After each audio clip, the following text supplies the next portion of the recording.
They hunt in silence. The hand sign indicates that one of them has found the track of a group of kudu. These are the San people of the Kalahari Desert, the last tribe on Earth to use what some believe is the most ancient hunting technique of all, the persistence hunt. They run down their prey.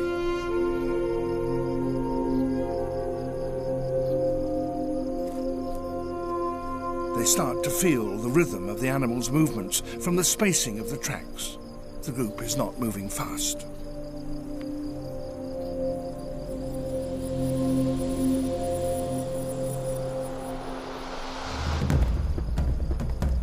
The animals have taken fright.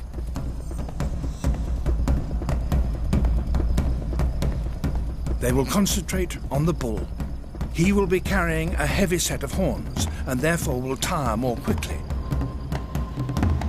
To do that, they must separate him from the herd so that his tracks won't be confused by those of others.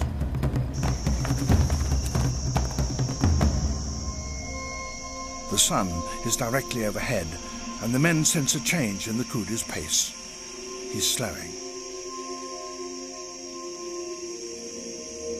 After hours of tracking, they've entered an almost trance-like state of concentration.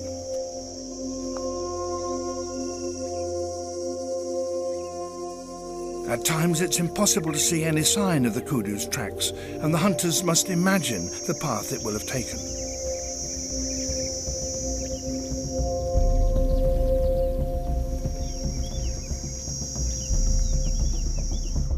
The heat is hard on the hunters, but they're now close enough for the next stage in the hunt, the chase.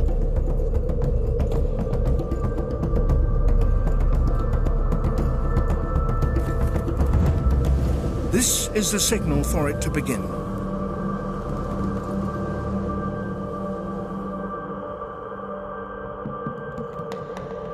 But only one man will undertake it, Karoe, the runner.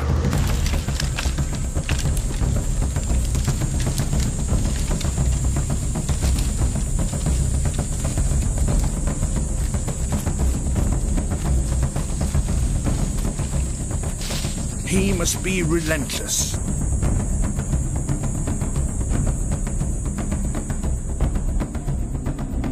It's now a test of endurance.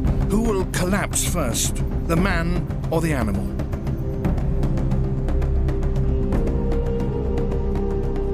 This was how men hunted before they had weapons, when a hunter had nothing more than his own physical endurance with which to gain his prize. Running on 2 feet is more efficient over long distances than running on 4. A man sweats from glands all over his body and so cools himself. A kudu sweats much less and has to find shade if it's to cool down.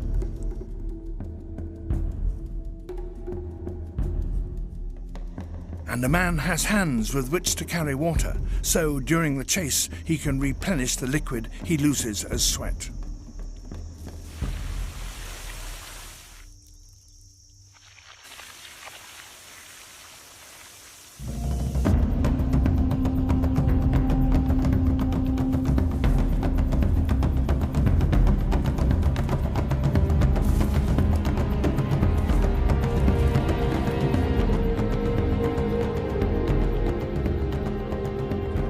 Hours pass and Karoe is getting closer. But then the kudu runs into thick cover.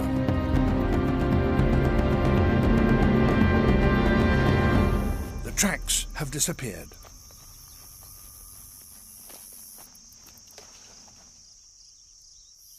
Karoe tries to put himself into the mind of the kudu and himself reenacts the moment when it heard him approaching as it tried to rest in the shade.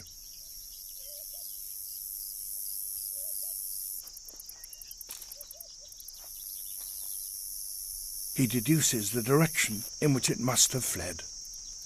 It's close by.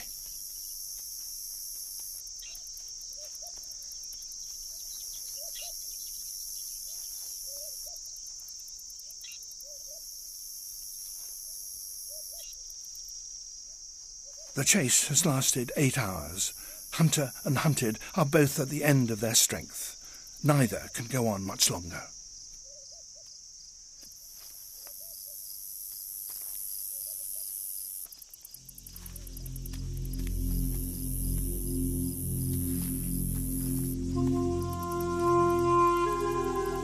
And then the kudu collapses from sheer exhaustion.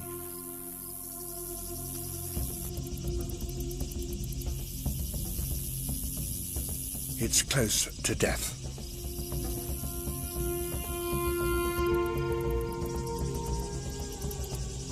Karoe's spear throw now is scarcely more than a symbolic gesture.